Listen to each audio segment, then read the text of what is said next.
Hi everybody, it's me, Steph.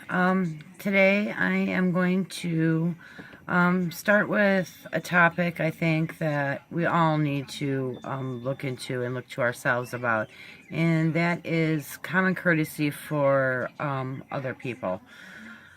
I'm going to talk about it from my perspective of being a handy-capable person and some of the things that I've encountered and some of the things that other amputees that I've spoke with have encountered. Um, we get looked at if we park in a handicapped spot. Right away, I get looked at like, why can't she walk, you know, from point A to point B, and why does she have to take a handicapped spot? They don't understand what other injuries I have in my body. They don't understand about my back. They don't understand about everything else. So, of course, they're going to think that I'm abusing my privileges of being a handy-capable person. Um, Another thing that bothers me is how people treat you in stores. Now, you do have the occasional person who is very helpful that work at stores that'll help you get things down off shelves, or another person that's patroning that store, they'll help you, because they see you're struggling with it, which is a very nice gesture. I'm always very thankful for those people.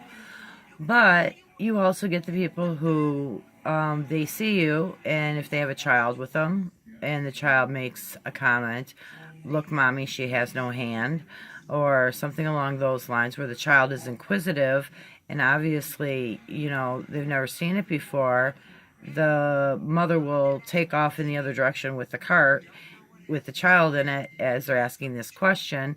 And to me, that's just disrespectful. Um, the only way a child is going to understand things around them and things that they see that they don't understand is to explain it to them. So I've actually, whether people think is correct or not, gone out of my way and made my way around the store and ended up so that I was on the opposite side of the basket where we would come into contact with each other. So when the child would see me again, she would say, what happened to your arm? Where's your arm?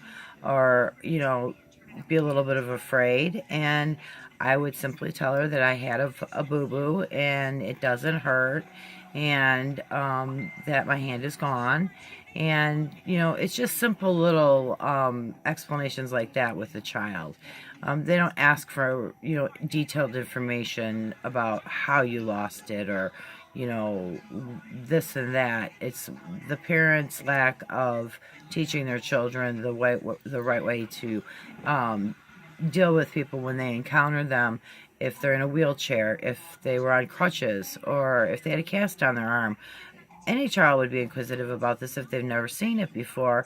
And seeing somebody without a limb, that's going to make them even twice as inquisitive, because of the fact that they see they have two. And then they look at you, and they look down, and they look up, and they look down, and they look up.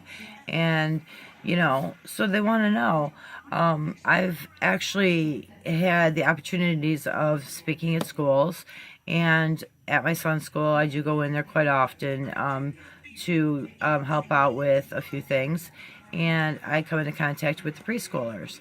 And the preschoolers were so sweet when I saw them, and I did not have my prosthetic arm with it at the time because it was broke and it needed to be fixed, and so they were working on that.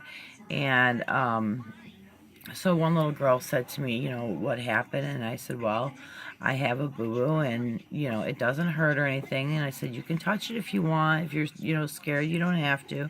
And she came right up and she wanted to feel my arm and everything. And then the other little girl said, well, my mommy told me that you're never supposed to make fun of other people when they have something wrong with them. And, children's minds are like sponges. And so if we as adults don't act appropriately, or say inappropriate things, or do inappropriate things, our children are going to follow suit. And, I've spoke to other amputees where grown-ups, not children, grown-ups have said, what did you do to deserve that? Or what did you do to get that? and in that tone. And to me, that is just disgusting. If we're treating each other like this as human beings, no wonder our country is in the disarray that it's in. We need to be more courteous to one another, more loving to one another, more understanding to one another. I've had someone call me a one-armed, and then a nice nasty word after. She didn't know me. She knew nothing about me. She knew nothing about my situation. And for her to come out and say that to me, and that alone just threw me through a loop, because relations to the person she knows also has an amputee in the family. And so to me, that shows disrespect to not just me, but to the family. So what I'm just trying to say today is take that extra moment, understand that, everybody has their issues, their traumas, their emotional things going on. And, sometimes just saying hello to somebody, or saying, you want to go in front of me, you only got a couple things, and you see that this person's got one arm and they're holding, 10 things in their arms, and, which is usually my fault because I don't grab up a basket. So I'm not asking everybody to give me cuts and lines. Don't get me wrong. But, give me a hand, you know. Like I said, I will joke about it with you, and, I will turn around and say, thanks for the hand. And, it softens the blows, it softens the conversation, and then people will ask me, but don't sit there and stare at us like we're freaks, or there's, we've done something to deserve this. We have soldiers coming back from all these different countries, and they've lost limbs. They've lost both arms, both legs and an arm. And I can't even imagine, just as me having one arm gone, being a multiple limb lost person, especially your upper limb. You do millions of gestures and millions of things with your hands, and to take one away, the only way I can describe it is tape your arm behind your back for an hour, and that way you can't use it, and that way you can understand where I'm coming from, or where someone who's lost their arm is coming from, when we don't have the ability to use that opposite arm. And yes, we do have prosthetics, but not everybody can afford a prosthetic. Not everybody has the auto insurance that pays for the prosthetic, or the regular insurance that pays for the prosthetic. In Troy, Michigan, in July, there is the Lucky Finn Project, which is children. A lot of them don't have prosthetics. A lot of them are trying to, a lot of these organizations are trying to raise money to get prosthetics for children, to get prosthetics for grown-ups, to get prosthetics for servicemen. The Wounded Warrior Project, another amazing organization that helps military people get prosthetics. We need to start helping one another and being more courteous.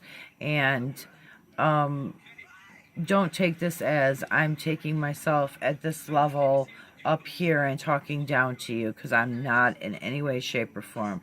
But when you walk around with just this all day long, and you don't have a prosthetic on because I forgot to plug in my arm, which sounds very weird to most people. I forgot to plug in my arm. I can't wear it today, or I can't wear it for 8 hours because it's charging. Just give that person an extra hand, or, try to help that person that's struggling a little bit.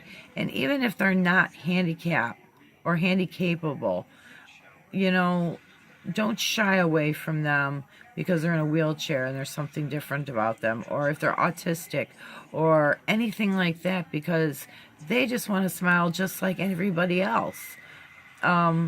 So try to be kind to one another, and just take one day and just be kind to everybody, and just do the things that I'm asking you guys to do as a friend and as a fellow handicapped person.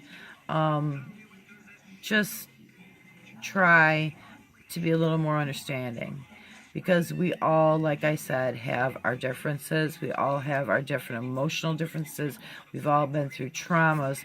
We've all been through things in our lives that we just wish people would understand. And maybe this is a good start. And it might be just helping somebody in a store, or helping an older person put their bags of groceries into their car, because you see they're walking with a cane and they're alone, and obviously they don't have children or anybody to go with them to help them. Just do these things and see how much better you'll feel, and the smile on their face will show you how much better they feel. Everybody have a great day, and once again, I'll be talking to you all soon, and I'll be doing my live broadcast here at the end of the week. So I hope to get you guys, a lot of you guys, on my feed, and get some Q&As going. And I'm an open book. You can ask me anything. So you can even message me. I'm on Facebook. It's under Stephanie June. And feel free to message me if you'd like, if you have any questions or anything you'd like me to bring up on YouTube. Everybody have a great day. Peace. I'm going to get my beautiful, handsome son from school and enjoy the rest of this 70-plus day here in Michigan, which is rare. I'll talk to you all later. Bye.